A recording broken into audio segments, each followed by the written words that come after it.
Kasih di dalam Tuhan, kita bertemu kembali di minggu yang terakhir. Kita bersama-sama boleh mengagungkan dan memuliakan Tuhan, baik kita semua yang ada di Gedung Serbaguna ini, ataupun mungkin juga yang ada di rumah masing-masing dengan live streaming. Biarlah kita boleh dapat mempersiapkan dengan baik. Sekali lagi mohon perhatiannya kepada semua yang ada di Gedung Serbaguna untuk boleh dapat memperhatikan protokol kesehatan, memakai masker, sudah semua memakai masker, menjaga jarak dan mencuci tangan, menjadi kenyamanan bagi kita bersama-sama. Hari ini kita akan bersama-sama mengadakan upacara perjamuan Tuhan. Tadi ada perjamuan pada pembaptisan, puji nama Tuhan, dan sekarang nanti akan ada perjamuan Tuhan. Oleh karena itu mohon setiap jemaat boleh dapat mempersiapkan diri dengan bijak, dengan baik. Minta maaf karena kita sedang mencoba untuk bagaimana perjamuan Tuhan secara khusus berkenan dengan doktrin baptis yang dilakukan pada kesempatan minggu ini. Jadi bagi teman-teman yang mungkin belum bisa untuk boleh bersama-sama ambil bagian, kiranya memaklumi akan tata laksana peraturan gereja baptis yang ada di SPBF ini. Terima kasih semuanya. Satu hal lagi bahwa hari Sabtu nanti ada Sabtu Ceria. Silakan mendukung secara khusus bagi teman-teman orang tua untuk mendorong anak-anaknya boleh bersama-sama dengan kita untuk boleh dapat memberikan yang terbaik, pengalaman anak-anak kita untuk boleh dapat bertemu dengan Tuhan, percaya kepada Tuhan, mendengar firman Tuhan, bahkan belajar bersama-sama hal-hal yang terbaik melalui pengalaman-pengalaman melalui firman Tuhan. Sekali lagi silakan dorong anak-anak kita untuk boleh ambil bagian di dalamnya jam 3 sore. Demikianlah informasi dari SPBF. Silahkan yang lainnya untuk melihat di dalam buletin. Selamat datang juga buat Nining, Poppy. Selamat berbahagia ya bersama dengan suami. Tuhan memberkati. Sekali lagi terima kasih. Untuk selanjutnya Pak Tony akan menyambut seorang yang boleh menjadi anggota gereja kita yang sudah dibaptiskan. Kami serahkan kepada Pak Tony.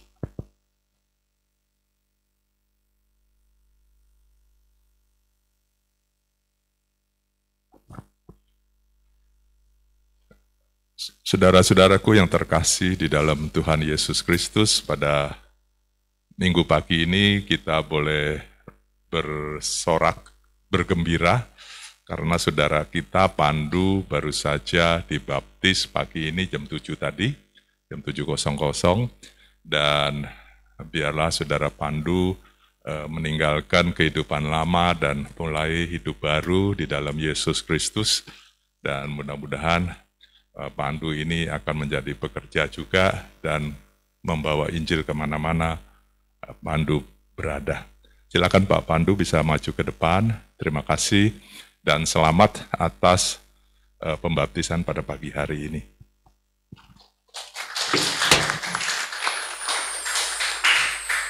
Sekedar ada Alkitab yang akan diserahkan oleh gereja SPBF, dan kami serahkan pada Pandu, mudah-mudahan dapat dibaca dan dipelajari dan diambil maknanya. Terima kasih.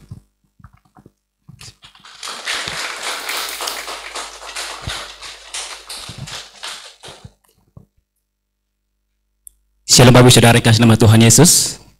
Selamat pagi semuanya. Ada sukacita? Haleluya.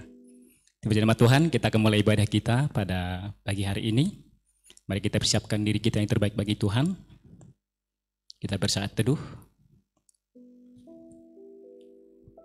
Saat teduh terambil dari Wahyu 4 ayat 48 sampai 11. Dan keempat makhluk itu masing-masing bersayap 6, sekelilingnya dan di sebelah dalamnya penuh dengan mata.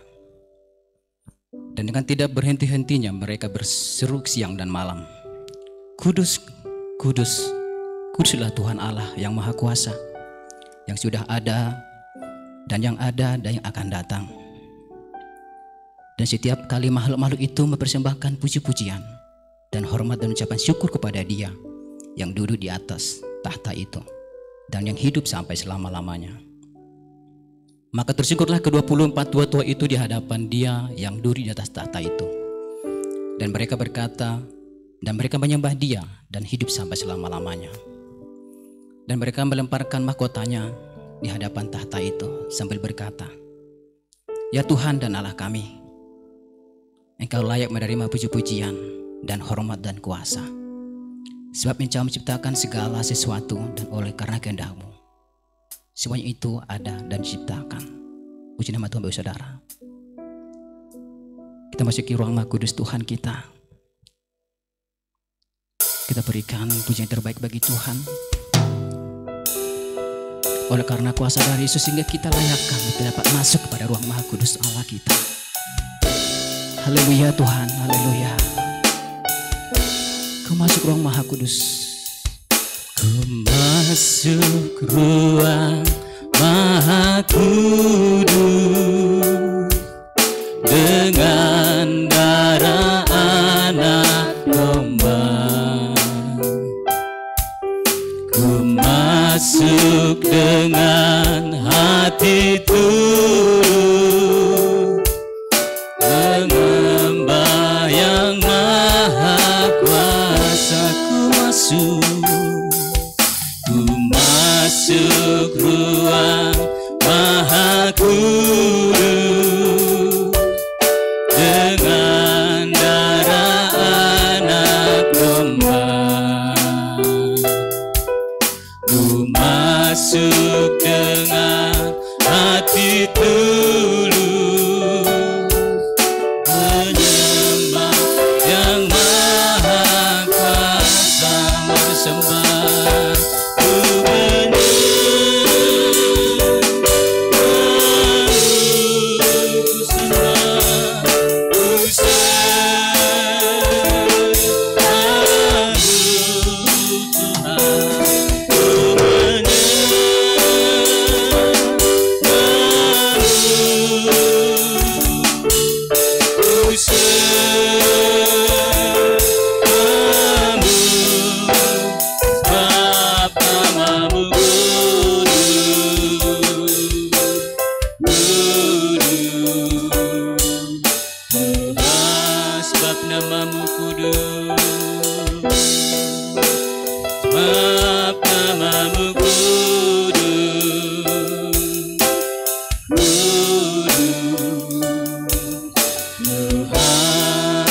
jemaat kembali untuk bangkit berdiri. Kita akan pujian kembali lagi dengan penuh penghayatan kita. Ku masuk ruang Maha Kudus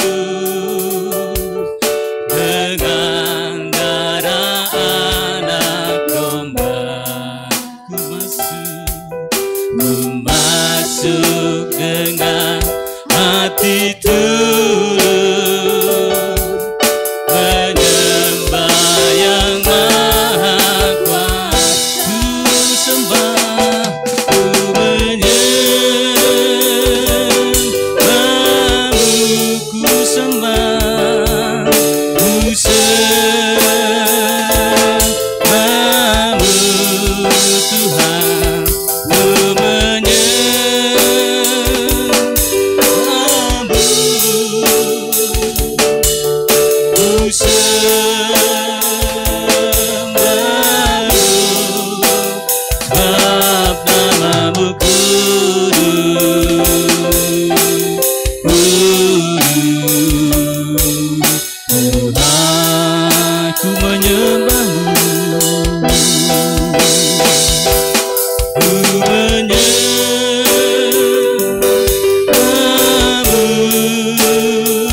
ku ku sembahmu,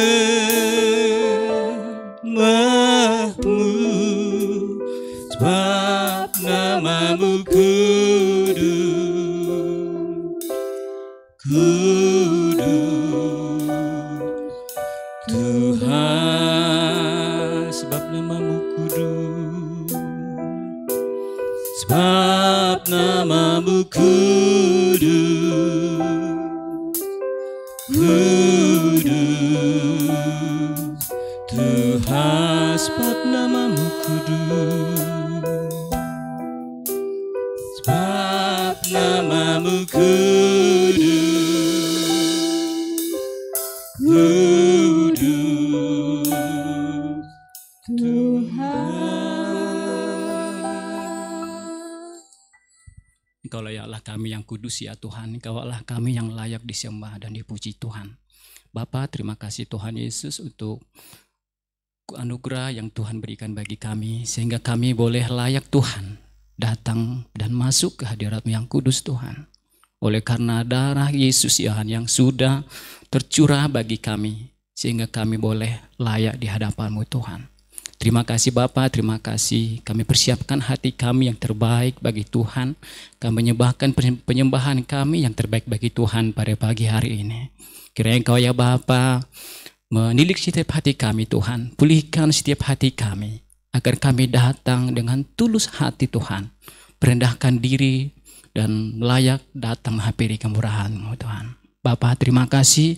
Kiranya Engkau pimpin Tuhan ibadah kebaktian kami pada pagi hari ini.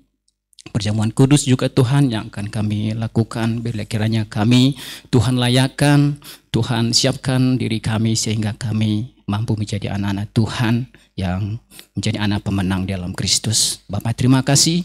Kami senantiasa menyerahkannya Tuhan setiap pribadi kami. Bila kiranya Engkau juga yang akan meneguhkan iman kami Tuhan. Ketika kami pulang dari tempat ini Bapa, kami juga senantiasa mengalami sukacita dan tetap iman teguh dalam Kristus Yesus. Bapa, terima kasih, beracaralah Tuhan bagi kami, karena kami siap diberkati. Di dalam nama Yesus Tuhan, kami sudah berdoa dan mengucap syukur. Haleluya. Amin. Jemaat masih tetap berdiri. Ada sukacita bagi saudara? Siapa di sini kita yang umat pemenang? Depan kita saudara? Umat pemenang adalah bukan orang yang hanya dimenangkan, tapi kita juga harus memenangkan orang-orang. Ketika kita berada dalam Kristus, kita diminta untuk menjadi pemenang jiwa. Kita tetap sukacita, kita angkat pujian kita, lebih dari pemenang.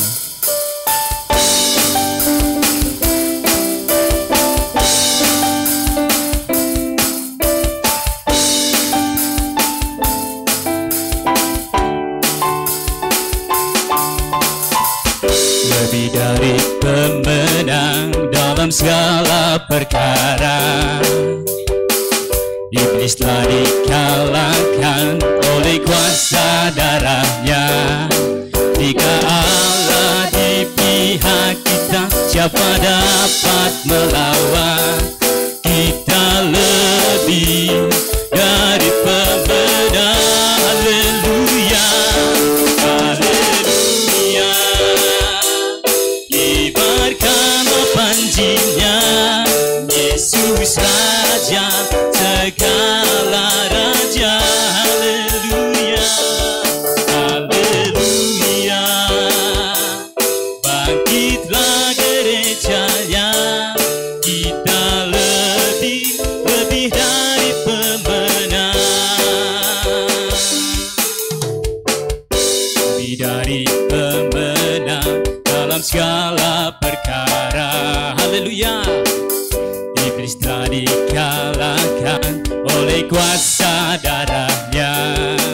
Jika Allah di pihak kita, siapa dapat melawan?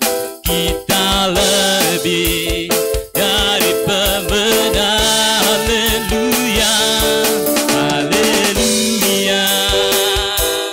Kibarkanlah panjinya, Yesus Raja segala raja.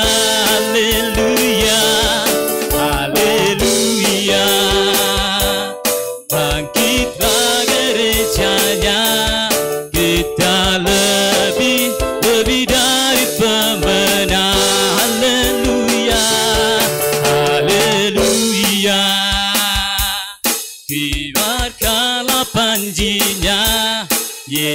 Yesus Raja segala raja.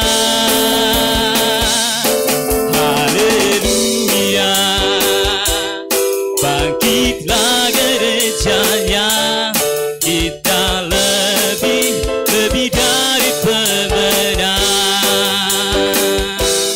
Kita lebih dari pemenang, lebih. Kita lebih dari pemenang.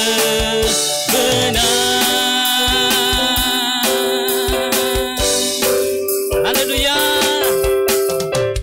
Orang bagi Tuhan. Terima kasih Bapak Saudara. Silakan duduk kembali Bapak Saudara. Kita akan menyanyikan pujian tema kita pada bulan ini. Kita nyatakan senantiasa Yesus dalam hidup kita.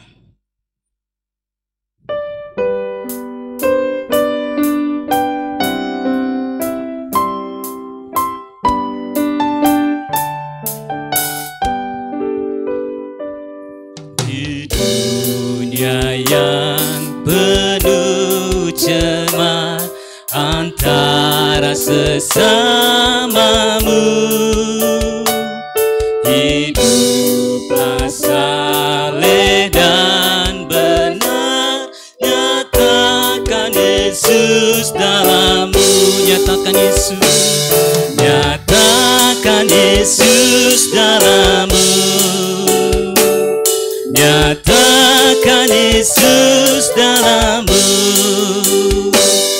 Sampaikan firman dengan hati teguh, nyatakan Yesus dalammu. Hidupmu kitab terbuka, hidupmu kitab terbuka antara sesamamu. Apakah tiap pembacanya melihat Yesus dalammu, nyatakan Yesus dalammu, nyatakan Yesus dalammu. Sampaikan firman dengan hati teguh, nyatakan Yesus dalammu, nyatakan Yesus, nyatakan Yesus dalammu, nyatakan Yesus dalammu. Sampaikan firman dengan hati teguh, nyatakan Yesus dalammu. Sampaikan firman, sampaikan firman dengan hati teguh, nyatakan Yesus dalammu.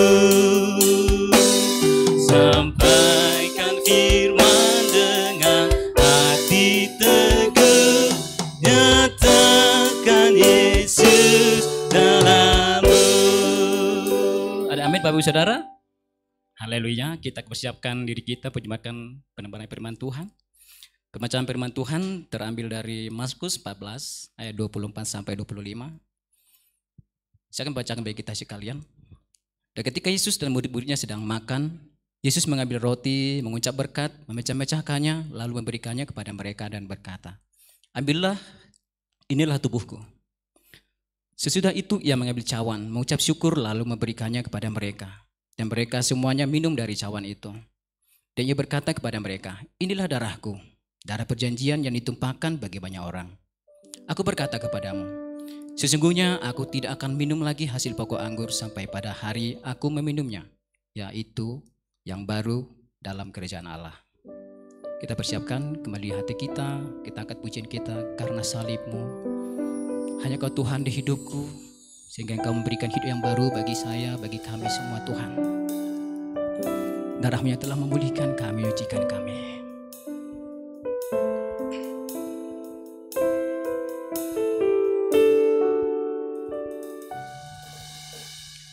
Hanya Kau Tuhan di hidupku, Kau berikan hidup yang baik.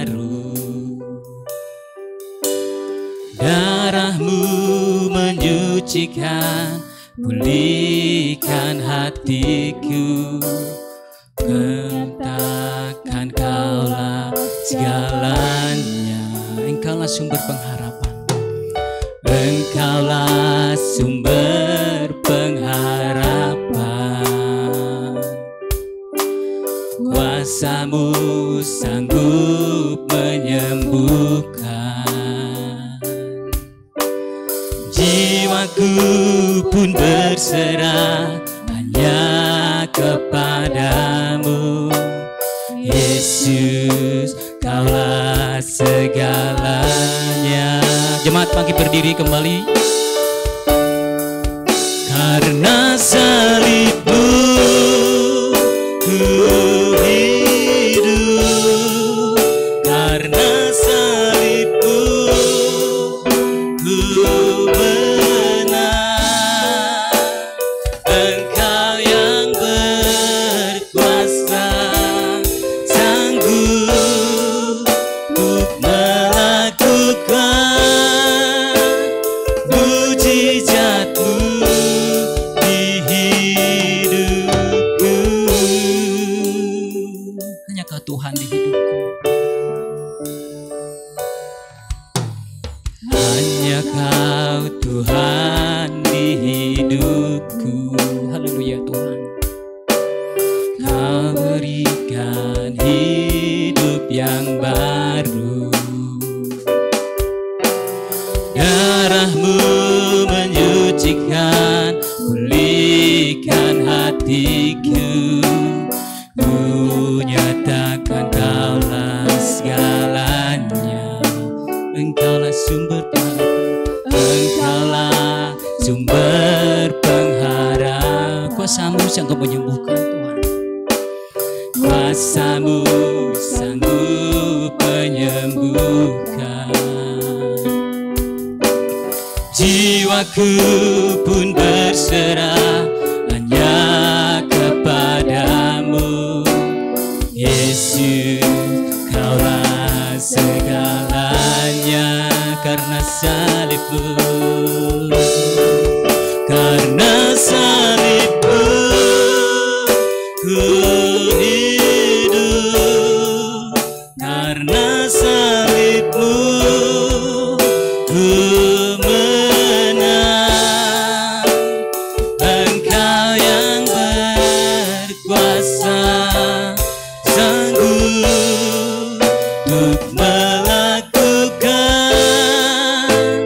mujizat-Mu. Karena salib-Mu ku hidup, karena salib-Mu ku menang.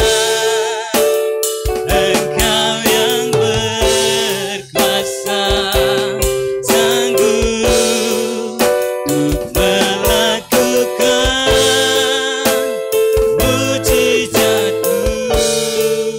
Karena salib-Mu ku hidup, karena salib-Mu ku menang. Engkau yang berkuasa, sanggup untuk melakukan mujizat-Mu di hidupku.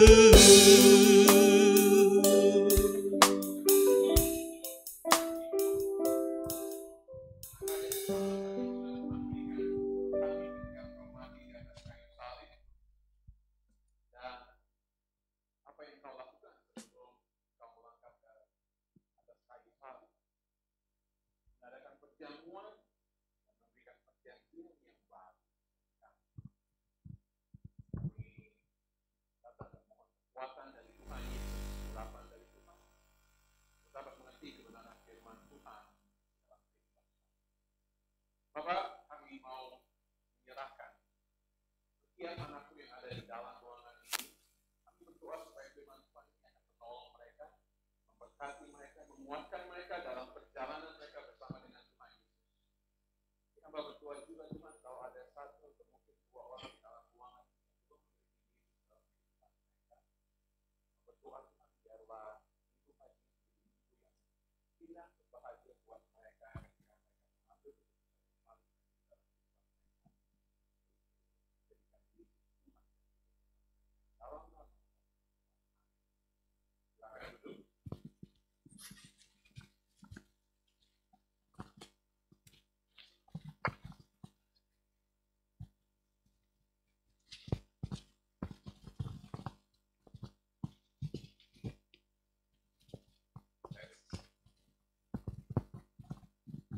Selamat pagi semua, saya harap tidak ada yang longsor atau apapun kebanjiran pada pagi hari ini. Kita akan masuk dalam perjamuan, tapi sebelumnya kita akan belajar mengenai perjamuan itu sendiri. Tadi kita melihat di dalam Markus pasalnya yang ke-14. Jadi saya ingin mengajak kita juga untuk melihat di dalam Lukas pasalnya yang ke-22. Lukas pasalnya yang ke-22 kita akan melihat beberapa hal yang akan kita pelajari sehubungan dengan perjamuan. Kita ingin tahu perjanjian di dalam perjamuan, apa yang sebenarnya kita lakukan, apa yang sebenarnya Tuhan Yesus maksudkan buat kita, apa yang sebenarnya Tuhan inginkan di dalam kehidupan kita. Bagi orang tua yang sedang belajar, orang tua juga belajar lagi karena pasti menolong anak-anaknya dengan PGJ. Ada banyak sekali istilah-istilah singkatan pada tahun ini. Saya ingat ketika masih belajar dulu di SMP atau SD, ada banyak sekali perjanjian yang kita hafalkan. Betul, sejarah kemerdekaan, banyak Anda sudah lupa. Ada perjanjian Linggarjati, Pak Irwanto masih hafal apa itu perjanjian Royan Room, perjanjian konferensi meja bundar, perjanjian apa lagi, Renville, dan sekian banyak perjanjian. Dan di dalam Alkitab kita akan melihat kok ada dua perjanjian, Old Testament, perjanjian lama, dan New Testament, perjanjian baru. Saya kagum hari Rabu kemarin, ada banyak yang menghafal perjanjian baru, kitab-kitabnya 27 dalam bahasa Inggris, dan perjanjian lama dalam bahasa Inggris juga ada yang menghafal. Anda yang mau belajar bahasa Inggris dalam English Bible, something like that, Anda dapat datang hari Rabu dan belajar bersama-sama. Tapi kita ingin tanya, mengapa perlu ada perjanjian lama dan apa yang dimaksudkan dengan perjanjian baru? Jadi pertanyaan yang akan kita jawab pada pagi hari ini adalah, mengapa perlu ada perjanjian yang baru? Mengapa di dalam Alkitab kita ada perjanjian lama dan mengapa di dalam Alkitab kita ada perjanjian baru, atau kita mau pakai istilah perjanjian yang baru, perjanjian yang lama dan perjanjian yang baru? Apakah yang lama sudah usang sehingga harus digantikan yang baru, atau apa yang dimaksud ketika Yesus di dalam ayat-ayat yang kita baca tadi dikatakan ini adalah perjanjian yang baru, cawan perjanjian yang baru? Kita akan melihat di sini 4 hal yang akan kita pelajari. Perjanjian yang baru yang kita baca, yang diinstitusikan, yang diresmikan, yang dimulai oleh Yesus Kristus pada malam sebelum dia mati di atas kayu salib, diperlukan karena perjanjian yang lama telah dilanggar oleh manusia. Itu yang pertama kita akan melihat. Dan yang kedua, karena perjanjian yang lama merupakan gambaran dari yang sesungguhnya yang akan datang.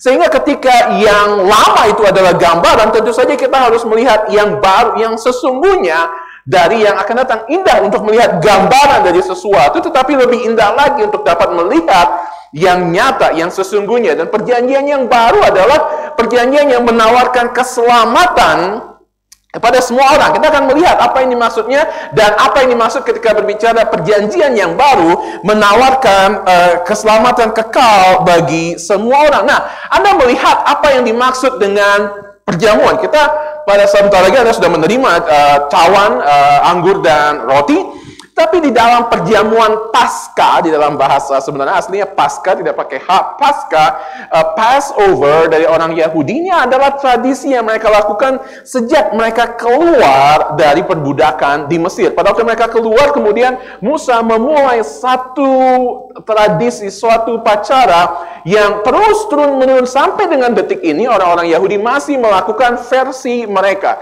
Jadi ketika mereka pada malam Paskah itu, 1 tahun sekali mereka akan mengadakan perjamuan bersama dengan keluarganya, duduk bersama, dan itu adalah hal yang sangat ditunggu-tunggu oleh setiap orang anggota keluarga. Anak-anak pun diajar mengapa ada tulang kaki betis dari anak domba, mengapa ada sayur pahit. Sayur pahit selalu ada dalam menu mereka untuk menggambarkan kepahitan selama 400 tahun perbudakan di Mesir. Lalu ada roti tidak beragi. Roti tidak beragi. Kenapa roti tidak beragi? Masih ingat ketika mereka keluar dari Mesir, mereka harus terburu-buru sehingga roti yang mereka buat tidak dibuat beragi, sehingga mereka harus keluar karena pada waktu itu orang-orang Mesir, anak sulungnya dibunuh oleh Tuhan. Lalu ada telur yang dibakar pada waktu itu. Semuanya ini melambangkan, ada lambang-lambang dan ada cawan. Nanti kita akan melihat sebenarnya perjamuan itu ada 4 cawan. yang diminum, tapi kemudian kita akan melihat apa yang dimaksud dengan ketika saya katakan di dalam bagian ini perjanjian yang lama telah dilanggar oleh manusia. Pada saat Anda masih ingat di dalam Kejadian pasalnya yang ke-15, Allah memanggil Abraham keluar dari Ur, dan kemudian Allah berjanji kepada Abraham, aku akan menjadikan engkau bangsa yang besar, bapa segala bangsa. Aku akan membuat perjanjian dengan engkau, dan perjanjian yang dibuat antara Allah dengan Abraham.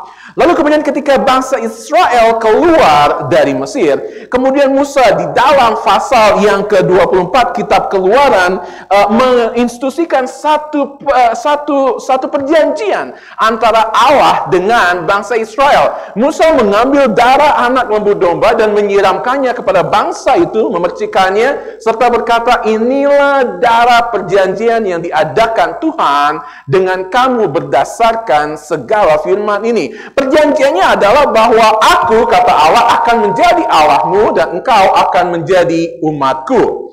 Itu adalah perjanjian antara Allah dengan bangsa Israel. Di dalam sejarah bangsa-bangsa dalam perjanjian lama ada istilah perjanjian suzerain vassal. Suzerain vassal treaty, perjanjian suzerain dan perjanjian vassal. Dua hal, perjanjian suzerain adalah orang bangsa-bangsa yang menaklukkan bangsa yang lain.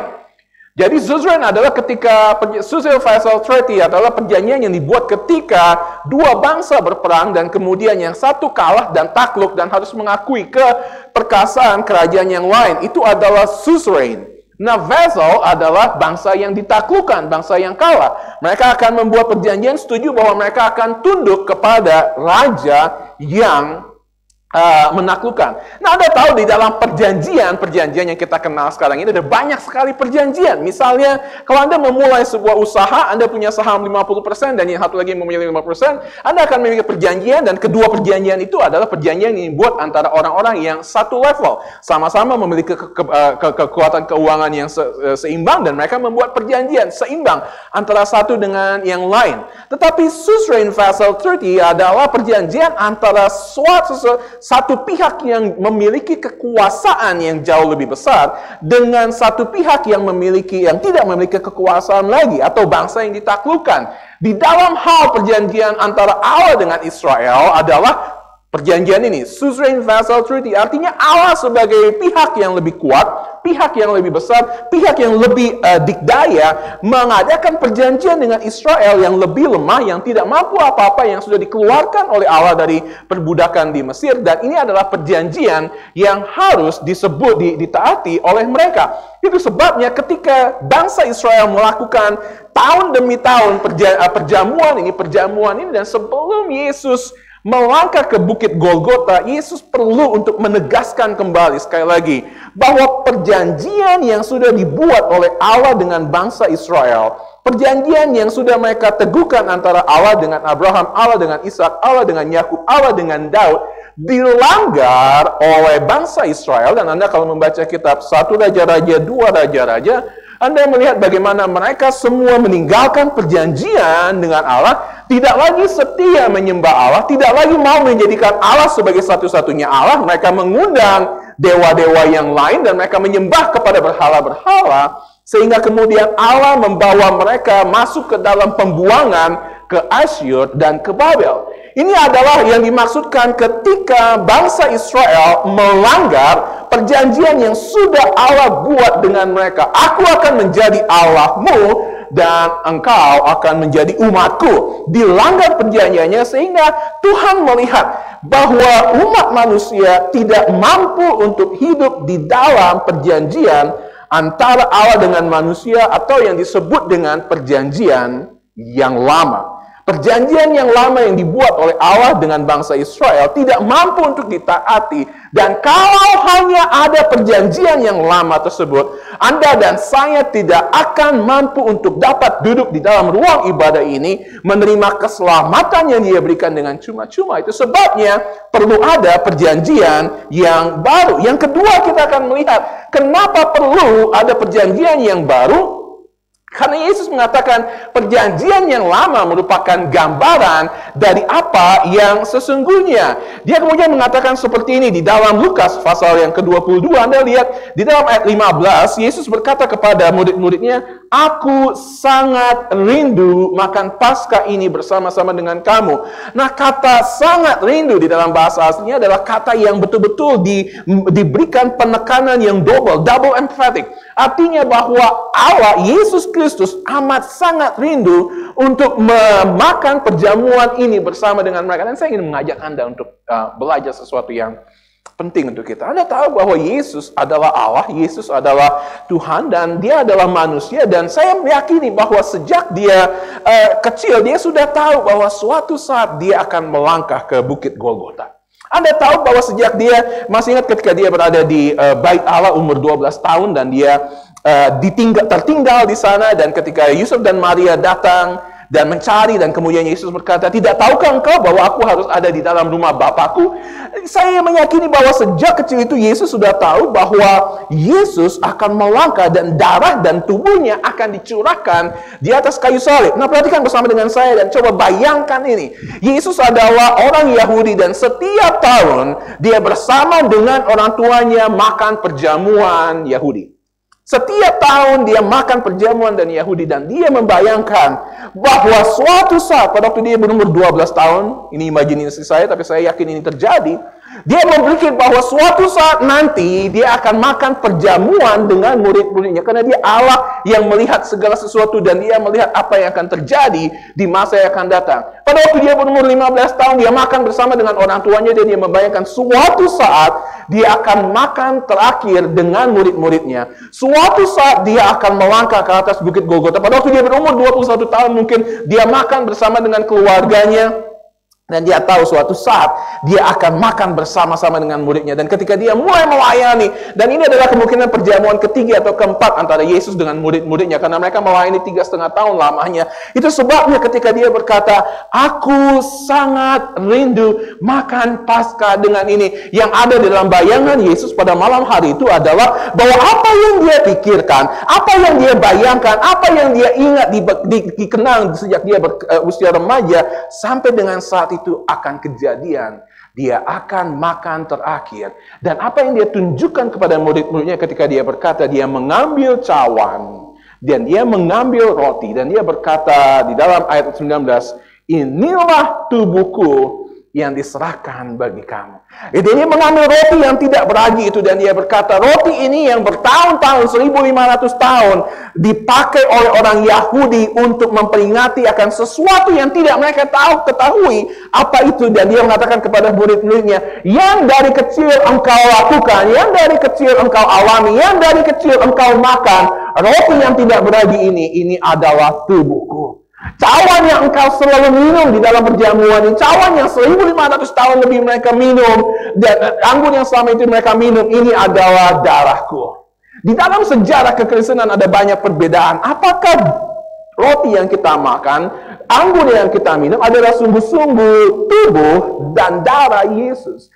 Nah, kita Gereja Baptis memiliki keyakinan bahwa roti dan anggur tersebut adalah lambang dari tubuh dan darah Yesus.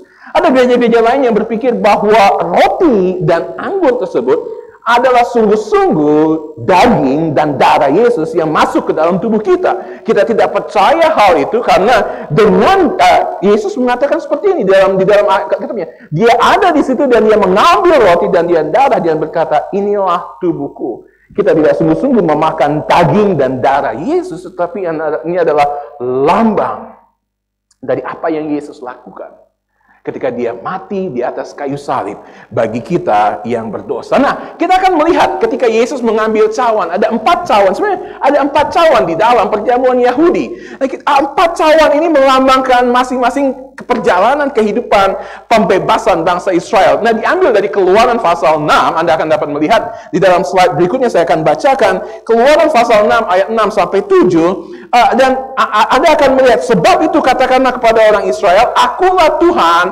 aku akan yang pertama membebaskan kamu dari kerja paksa orang Mesir, melepaskan kamu dari perbudakan mereka, dan menebus kamu dengan tangan yang teracung dan dengan hukuman-hukuman yang berat.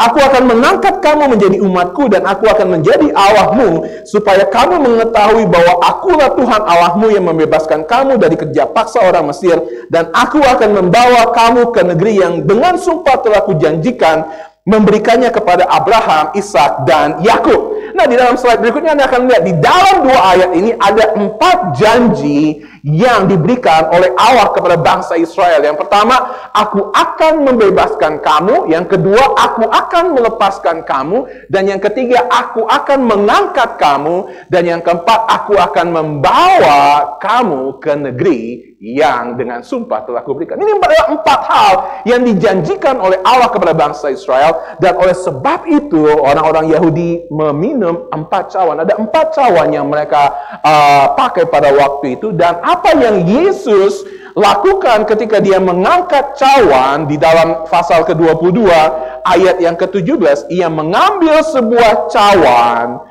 Kita percaya bahwa itu adalah cawan yang ketiga. Cawan yang pertama adalah cawan pembebasan, cawan yang kedua adalah cawan pelepasan, dan yang ketiga adalah cawan penebusan. Cawan penebusan. Dan ketika Yesus mengangkat cawan yang ketiga tersebut, cawan penebusan, dia berkata, inilah darahku.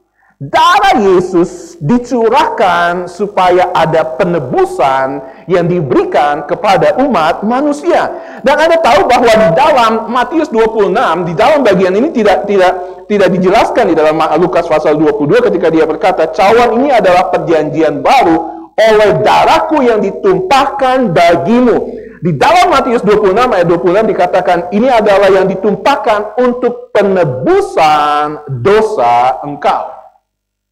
Kalau Anda pernah mengantar seseorang yang berlayar ke pelabuhan, di pelabuhan Anda mengantar dan melihat kapal tersebut jalan, Anda akan melihat kapal tersebut mulai berjalan, berlayar, dan kalau Anda mungkin mengantar orang yang Anda kasihi dan mereka sedang berpergian ke pulau yang lain, Anda dapat melihat bahwa kapal itu akan membawa, dan Anda karena kasih Anda kepada orang tersebut, Anda akan melihat bahwa kapal itu terus berjalan, berlayar, sampai menjadi titik ujung kecil sana, sampai menjadi titik dan sampai tidak kelihatan lagi.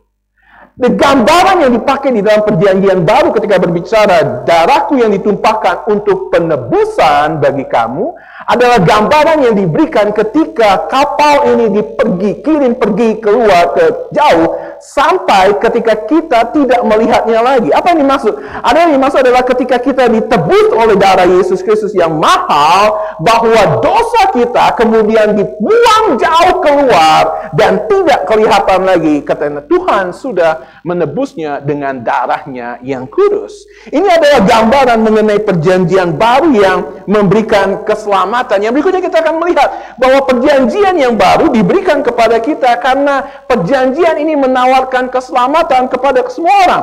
Perjanjian yang lama hanya diberikan antara Allah kepada bangsa Israel. Tidak ada satupun dari kita yang adalah keturunan orang Israel di sini. Itu sebabnya kita tidak akan menjadi bagian di dalam perjanjian lama. Itu sebabnya ketika dikatakan darahku akan ditumpahkan bagi kamu, di dalam Markus dikatakan dicurahkan untuk semua orang. Artinya adalah perjanjian yang baru yang dibuat oleh Yesus dengan umat manusia berlaku untuk semua orang, orang Indonesia, orang Afrika, orang Australia, orang Eropa, orang China, orang Mesir, dan semuanya, karena perjanjian yang lama hanya antara Allah dengan Israel, dengan bangsa Israel. Tetapi di sini Yesus mengatakan darahku yang ditumpahkan bagi kamu atau bagi semua orang.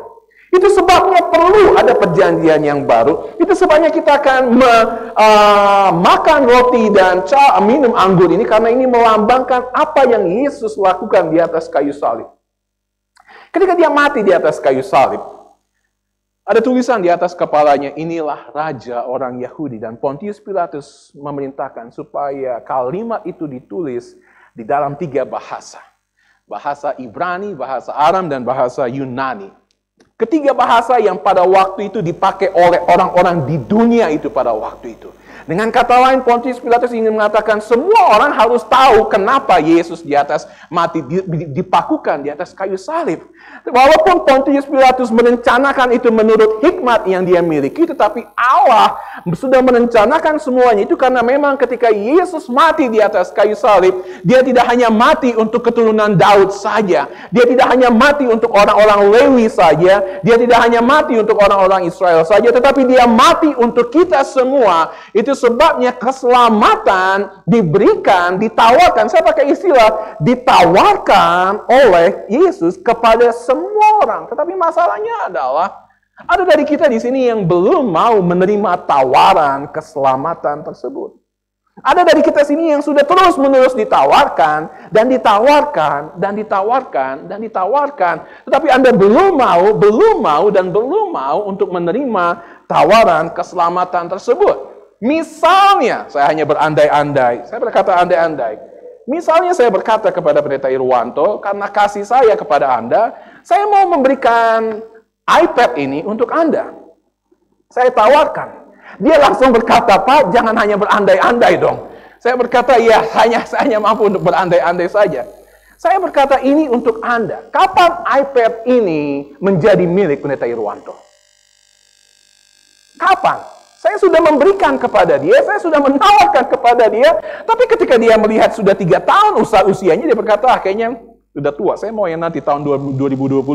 Saya berkata, silakan tabung sendiri uang Anda untuk tahun 2022. Saya berkata, ini tidak akan menjadi milik beliau sampai diambil iPad ini dari. Itu adalah gambaran karunia keselamatan yang ditawarkan kepada Anda, dan saya yakin pada pagi hari ini ada banyak orang yang sudah mendengar ucapan ini puluhan kali dan mungkin ratusan kali, bahwa Anda ditawarkan keselamatan oleh Yesus Kristus.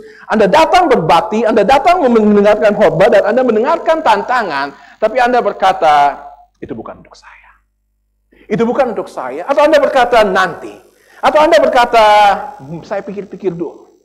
Tetapi Yesus Kristus menawarkan keselamatan ini bukan dengan uang yang dia keluarkan, bukan dengan barang yang fana, bukan dengan emas perak, tetapi dengan darahnya yang kudus. Dan kalau Anda tahu seberapa berharganya Anda, kalau Anda ingin tahu seberapa berharganya jiwa Anda, kalau Anda ingin tahu seberapa berharganya Anda di mata Tuhan, Anda seharga dengan darah anak domba Allah, yaitu Yesus Kristus, yang dia sudah curahkan darahnya di atas kayu salib. Dan ketika Anda diselamatkan, Anda begitu berharga sehingga tidak ada satupun di antara Anda yang berkata, saya tidak berharga, saya bukan siapa-siapa. Anda berharga di mata Tuhan. Karena ditebus dengan darah yang mahal. Yang terakhir, perjanjian yang baru diperlukan karena keselamatan kekal dijamin oleh Tuhan. Dia berkata di dalam bagian ini, aku tidak akan minum lagi cawanku, di dalam ayat 18, sampai hasil pokok anggur, sampai kerajaan Allah telah datang. Yesus berkata, aku tidak akan minum anggur dan makan roti dengan kamu lagi, sampai dengan aku akan ada di kerajaan Allah. Keesokan hari dia mati dan kemudian dia bangkit. Dan dia bersama dengan Bapa di surga dan hidup selama-lamanya di sana. Dan dia memberikan janji yang pasti kepada kita semua yang percaya kepadanya.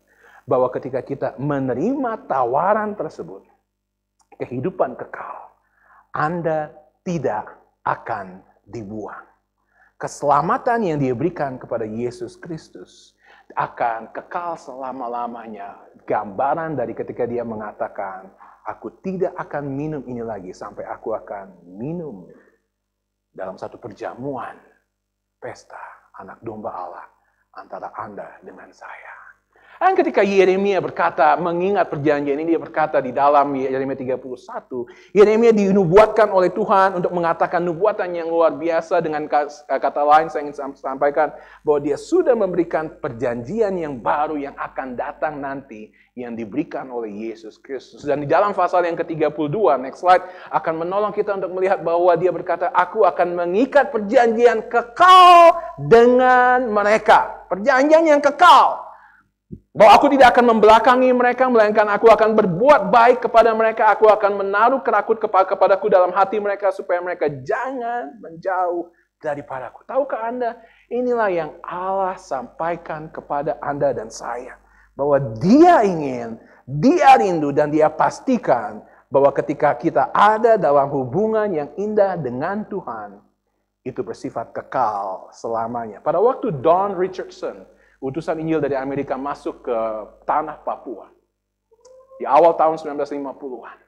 Dia mencoba untuk mencari cara bagaimana untuk menyampaikan pesan keselamatan Injil bahwa Yesus Kristus mati bagi mereka. Dan ketika dia melayani di suku Sawi, Don Richardson mencari hikmat bagaimana untuk menyampaikan pesan ini kepada mereka. Dan ketika mereka melihat bahwa suku dengan suku yang lain seringkali berperang. Dan dia memperhatikan bahwa cara mereka untuk mengadakan perdamaian antara satu suku dengan suku yang lain adalah ketika satu suku akan menyerahkan anak laki-laki kepada suku yang lain untuk dipelihara oleh suku tersebut. Dan di dalam perjanjian tersebut, mereka berjanji bahwa selama anak itu hidup di suku tersebut, tidak ada peperangan antara kedua suku tersebut.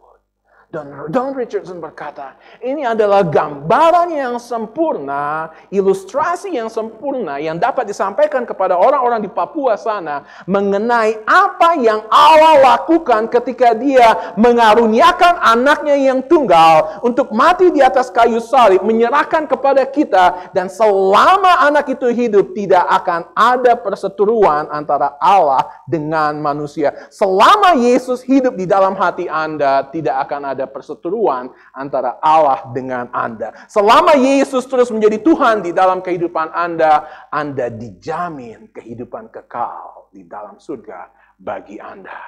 Kita akan masuk ke dalam saat yang luar biasa indah di dalam tradisi gereja-gereja Kristen. Ketika kita mau melakukan perjamuan ini dan Yesus berkata kepada murid-muridnya malam sebelum Dia melangkah ke atas kayu salib. Dia berkata, perbuatlah ini menjadi peringatan akan aku.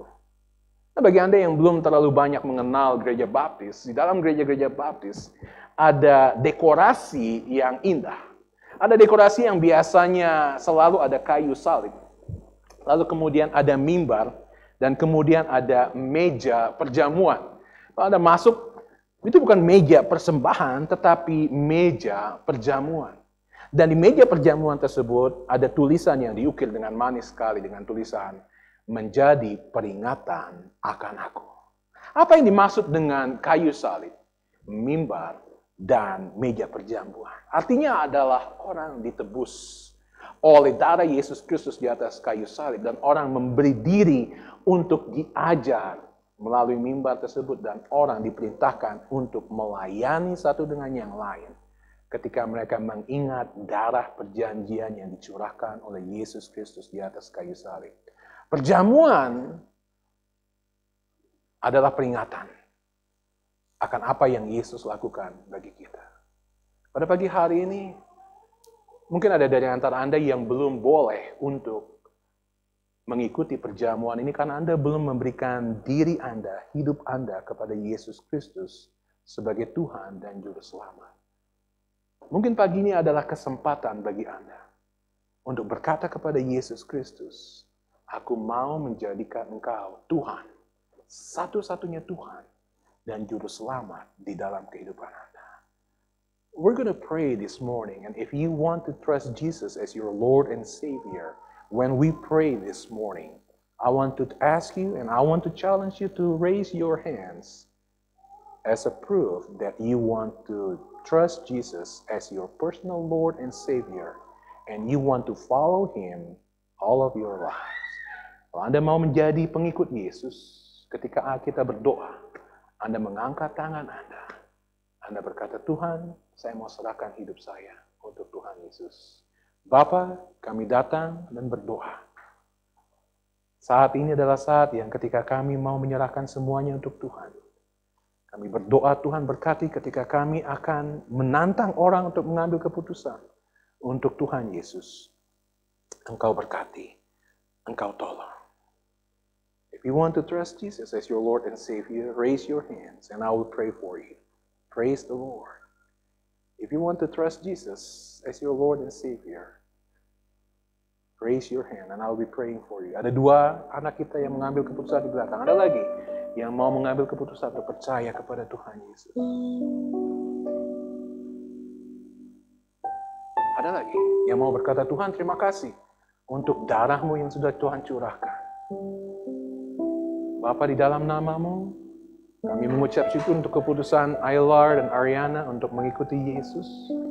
Kami berdoa, Tuhan tolong, Tuhan berkati mereka. Tuhan tolong untuk mereka dapat terus setia kepada Tuhan Yesus. Lord, I want to thank you for the decision that Aylar and Ariana just made. And I want to pray that you want to help them to continue to follow you, to live for you, and to serve you all of their lives. Bapa, sebentar kami akan masuk ke dalam saat yang kudus, saat yang indah perjamuan ini. Engkau yang berkati kami di dalam nama-Mu Tuhan Yesus. Amin.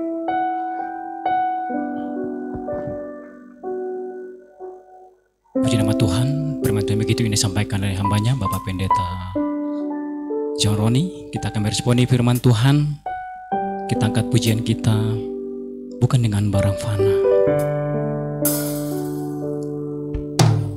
Bukan dengan barang fana Kau membayar dosaku, dengan darah yang mahal, tiada noda dan celah. Bukan dengan emas perak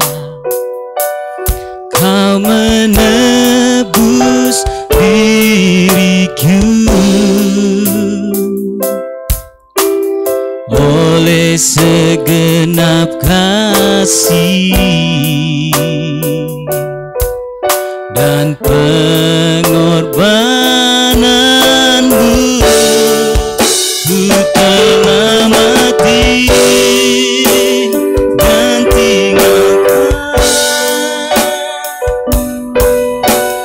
cara hidupku yang lama. Semuanya sia-sia dan tak berarti lagi. Hidup ini ku letakkan pada mezbah-Mu ya Tuhan. Jadilah padaku seperti yang Kau ingini. Kita angkat kembali pujian ini dengan kesungguhan hati. Bukan dengan barang fana Kau membayar dosaku, dengan darah yang mahal, tiada noda dan celah. Bukan dengan emas perak, bukan dengan emas perak Kau menebus diriku, oleh segenap kasih dan pengorbananmu. Ku telah mati dan tinggalkan cara hidupku yang lama. Semuanya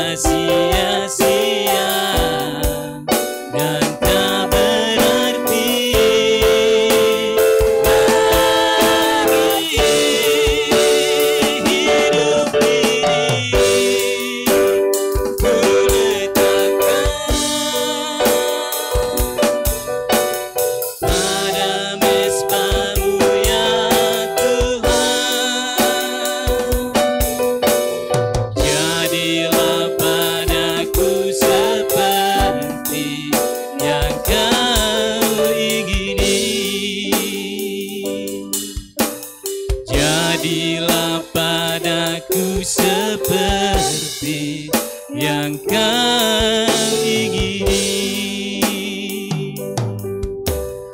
Jadilah padaku seperti yang Kau ingini.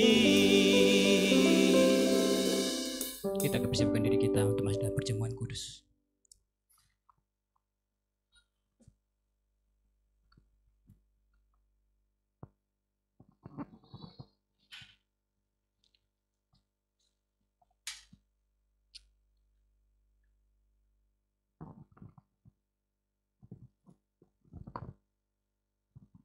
Bapak, Ibu, dan Saudara yang dikasihi Tuhan, sekali lagi bahwa kita akan mengadakan upacara gereja, yaitu perjamuan kudus. Jadi sekali lagi bahwa perjamuan kudus ini bersifat setengah terbuka, secara khusus bagi jemaat Tuhan yang hadir, yang sudah dibaptiskan secara selam, karena doktrin baptis salah satunya bagian daripada pembaptisan secara selam adalah bagian yang memang wajib dilakukan. Itulah sebabnya kita bersama-sama akan merenungkan di saat kita mengingat akan pengorbanan Tuhan kita, Yesus Kristus. Kita akan duduk kepala bersama-sama. Ketika firman Tuhan berkata kepada kita sekalian, jadi barang siapa dengan cara yang tidak layak makan roti atau minum cawan Tuhan, ia berdosa terhadap tubuh dan darah Tuhan. Karena itu hendaklah tiap-tiap orang menguji dirinya sendiri, dan baru sesudah itu makan roti dan minum dari cawan itu. Karena barang siapa makan dan minum cawan tanpa mengakui tubuh Tuhan, ia mendatangkan hukuman atas dirinya. Sebab itu banyak dari antara kamu yang lemah dan sakit, dan tidak sedikit yang meninggal. Kalau kita menguji diri kita sendiri, hukuman tidak menimpa kita. Saudara yang dikasihi Tuhan, mari kita bersama-sama menguji diri kita.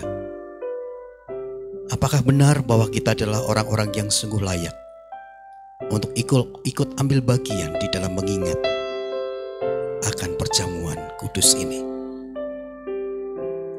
Kita mengakui di hadapan Allah, jikalau ada berbagai pelanggaran-pelanggaran kesalahan, biarlah kita meminta pengampunan Tuhan, supaya Tuhan melayakkan kita dan menguduskan kita, sehingga kita boleh dilayakkan untuk bersama-sama ikut ambil bagian di dalam upacara gereja. Gereja yang melaksanakan upacara perjamuan kudus. Kita mengikuti tatanan daripada gereja yang melaksanakan upacara perjamuan kudus. Dan kita menguji diri kita, sehingga kita boleh sungguh dilayakkan oleh Tuhan.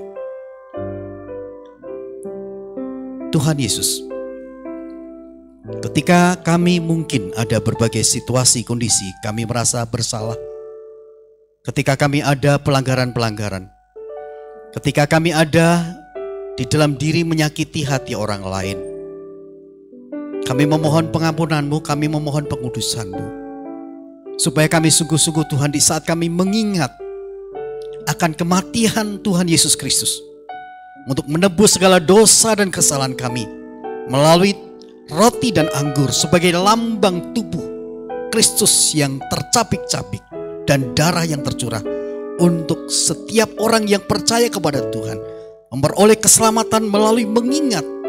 Bahkan ketika kami percaya sepenuhnya kepada Tuhan, hari ini kami boleh diingatkan untuk mengingat akan kematian-Mu sampai Engkau datang. Berikan urapan pengampunan kepada kami, dan biarlah kami boleh layak untuk ambil bagian dalam perjamuan kudus ini. Terima kasih Tuhan. Di dalam nama Tuhan Yesus Kristus, kami menyerahkan sepenuhnya dalam tangan Tuhan. Saudara yang dikasihi Tuhan, kita akan bersama-sama sekali lagi mengikuti upacara gereja perjamuan kudus. Firman Tuhan berkata, sebab apa yang telah kuteruskan kepada kamu, telah aku terima dari Tuhan, Yaitu bahwa Tuhan Yesus pada malam waktu ia diserahkan, ia mengambil roti. Dan sesudah itu ia mengucapkan syukur atasnya. Dia memecah-mecahkannya dan dia berkata, inilah tubuhku yang diserahkan bagi kamu. Perbuatlah ini menjadi peringatan akan aku. Tuhan Yesus Kristus, di saat kami mengambil roti ini bersama-sama, di saat kami akan makan roti ini bersama-sama, kami boleh mengucap syukur oleh karena Engkau mengingatkan kami atas pengorbanan-Mu bagi kami. Di saat kami memakan roti ini Tuhan, kami mengingat bahwa tubuh-Mu yang tercapik-capik, yang terluka, yang tersayat, Engkau mau menebus kami. Kami bersyukur atas karya-Mu yang agung. Dan hari ini kami mengingat-Mu melalui roti ini. Oleh karena itu Tuhan kami bersyukur boleh dapat menikmati kebersamaan. Mengingat akan kematian-Mu sampai Engkau datang kembali. Saudara sekalian dikasihi Tuhan, mari kita bersama-sama makan roti ini sebagai lambang tubuh-Nya yang berkorban bagi saudara dan saya. Kita makan bersama-sama.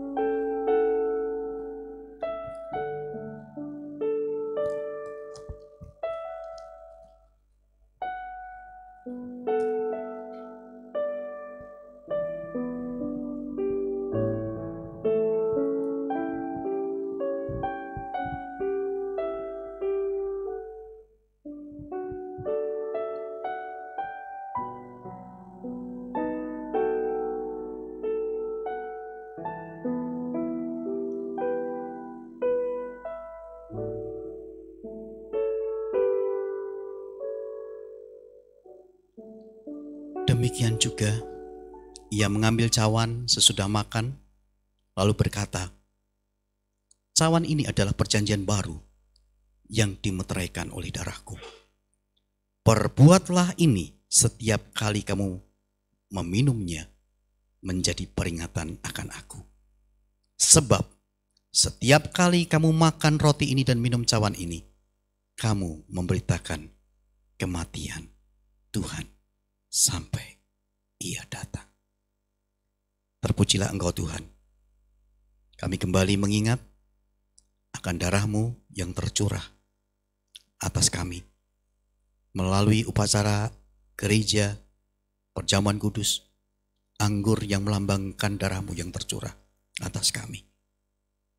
Kami menyerahkan diri dan hidup kami untuk terus boleh melihat bahwa di saat kami mengingat bukan hanya sekedar mengingat, bukan hanya sekedar lambang, tetapi bagaimana kami memiliki kehidupan yang senantiasa memberitakan kematian penderitaan-Mu kepada orang-orang yang ada di sekitar kami.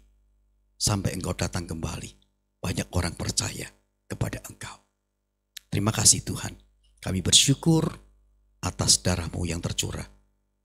Terima kasih Tuhan, di dalam nama Yesus Kristus kami berdoa dan kami mengucap syukur. Saudara sekalian, mari kita bersama-sama minum anggur ini sebagai lambang darah-Nya yang tercurah bagi kita semua. Mari kita meminumnya.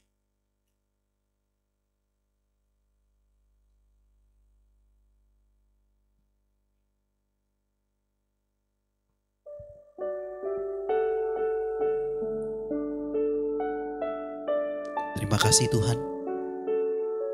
Semakin kami diteguhkan kan panggilan kami. Semakin kami diteguhkan menjadi pribadi-pribadi yang diselamatkan oleh tubuh dan darah-Mu yang tercurah atas kami. Kami boleh bersyukur dalam kehidupan kami. Dalam nama Yesus kami berdoa. Amin. Kita akan berdiri bersama-sama, kita akan nyanyikan Ku Telah Mati dan Tinggalkan. Ku telah mati dan tinggal jalan hidupku yang lama. Semuanya sia-sia dan tak berarti lagi. Hidup ini ku letakkan pada mezbah-Mu ya Tuhan. Jadilah padaku seperti yang Kau ingini. Terima kasih Tuhan, kami boleh melalui rangkaian setiap aktivitas ibadah kami, kiranya Engkau berkenan. Setiap pergumulan kami Engkau nyatakan hal-hal yang baik dalam hidup kami. Setiap hal yang ada di dalam hidup kami semakin dipertegas, bahkan semakin diteguhkan, dikuatkan, untuk menjadi saksi-saksi Kristus yang mati, yang menebus dosa kami, yang hidup kembali, yang naik ke surga, yang akan datang kembali, memberikan kepada kami kehidupan kekal surga yang Kau siapkan, menjadi bagian bagi kami untuk memberitakan kepada orang-orang yang ada di sekitar kami. Kami bersyukur atas karya-Mu buat kami. Biarlah sungguh-sungguh kami boleh dapat menikmati rasa syukur kami dengan kehidupan yang berkenan di hadapan-Mu, sebagai pribadi, keluarga, sebagai karyawan, sebagai pimpinan, bahkan sebagai pribadi-pribadi yang berharga di mata Tuhan. Kami bersyukur atas bangsa kami, Engkau memberkati mereka. Engkau memulihkan kondisi dan keadaan COVID-19 yang terjadi. Engkau pulihkan kondisi perekonomian yang ada. Kami menyerahkan dalam tangan Tuhan. Engkau memberkati umat baptis Indonesia di dalam persiapan-persiapan untuk mubes pada tahun 2021. Tuhan yang menolong, yang terbaik Tuhan siapkan bagi seluruh umat baptis Indonesia, pendeta-pendeta baptis, pemimpin-pemimpin baptis, jemaat baptis yang ada dimanapun berada. Sungguh-sungguh ada satu kesatuan yang utuh untuk membangun kehidupan, memberitakan kasih kebenaran Tuhan bagi bangsa Indonesia, bahkan seluruh dunia. Terima kasih Tuhan atas Taman Safari Indonesia. Kiranya Engkau terus memberkati. Kami serahkan dalam tangan Tuhan pimpinan, GM, bahkan setiap pribadi, lepas pribadi, staf, karyawan-karyawan dalam satu kesatuan yang utuh, untuk boleh dapat mendampakkan diri dan hidupnya menjadi saksi yang terbaik dalam pelayanan yang ada di Taman Safari Indonesia. Engkau berkati flora fauna, Engkau berkati setiap permainan yang ada, menjadi sarana berkat bagi setiap pengunjung yang ada. Mereka menyaksikan ada Kristus dalam kehidupan setiap karyawan-karyawan Kristen yang percaya kepada Tuhan, secara khusus SPBF yang bekerja, yang ada di Taman Safari Indonesia. Cukupkan segala kebutuhan dan keperluan. Kami serahkan dalam tangan Tuhan. Kiranya Engkau juga menolong kami supaya kami juga dijauhkan dari COVID-19, dijauhkan dari segala sakit penyakit. Kami serahkan dalam tangan Tuhan, Engkau mengurapi dan menguasai. Bahkan yang lemah fisik secara khusus, Engkau pulihkan kondisi dan keadaan mereka. Mas Yohanes yang masih ada di Semarang, Tuhan menolong, Tuhan memulihkan, Tuhan memberkati. Kami serahkan dalam tangan Tuhan, pendeta-pendeta yang lainnya yang juga dalam menghadapi situasi-situasi COVID-19, bahkan hal yang lainnya. Engkau pulihkan kondisi dan keadaan mereka. Terima kasih Bapak secara khusus SPBF. Tuhan yang menopang menolong, supaya seperti logo yang boleh ada bagi kami, menjadi satu mercusuar. Kami semua boleh menjadi terang di tengah-tengah Taman Safari Indonesia, bahkan seluruh penjuru yang menyaksikan SPBF. Mereka semua boleh melihat Kristus hidup di dalam kehidupan kami. Terima kasih Bapak setiap aktivitas pelayanan SPBF. Tuhan yang berkati. Pergumulan-pergumulan kami pribadi, lepas pribadi, Tuhan yang menopang dan menolong. Bahkan di saat kami juga memberikan persembahan persepuluhan kami, Tuhan yang memberkati kami. Sehingga sungguh-sungguh Engkau menjauhkan belalang-belalang pelahap. Engkau memberkati kami senantiasa untuk terus diberkati dan menjadi berkat bagi pekerjaan Tuhan, bagi sesama, bagi orang-orang yang membutuhkan. Pada akhirnya Tuhan, kami menyerahkan diri dan hidup kami.